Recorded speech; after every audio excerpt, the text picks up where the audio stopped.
Hi guys, আজি আপোনালোকক মই এটা বস্তু দেখুৱাই আছোঁ ৰ'ব। আৰু আহকচোন আমি বস্তুটো চাওঁ আৰু দেখি আপোনালোকেও নিশ্চয় আচৰিত খাব, কাৰণ মই ইতিমধ্যে আচৰিত হৈছোঁৱে।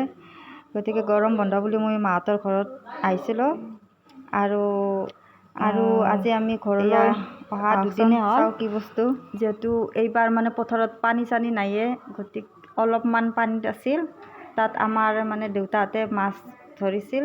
এয়া চাওকচোন কুচিয়া, এয়া কুচিয়া 3 ফুৰ পালে। আৰু এই মাছবিলাক দেখিছেনে, মাগুৰ, কৱে। এয়া আপোনালোকে চাই যাওক।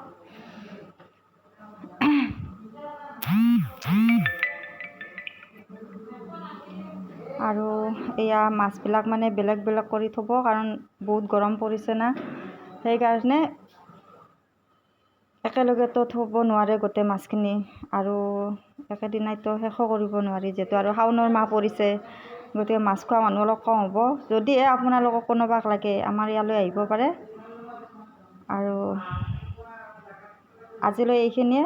ভিডিঅ'টো ভাল লাগিলে নিশ্চয় লাইক শ্বেয়াৰ কমেণ্ট কৰিব বুলি আশা কৰিলোঁ। আৰু আপোনালোকৰ কমেণ্ট বা লাইকে আমাক বহুত উৎসাহিত কৰে অন্ততঃ ভিডিঅ' বনোৱাত। আজিলৈ এইখিনি।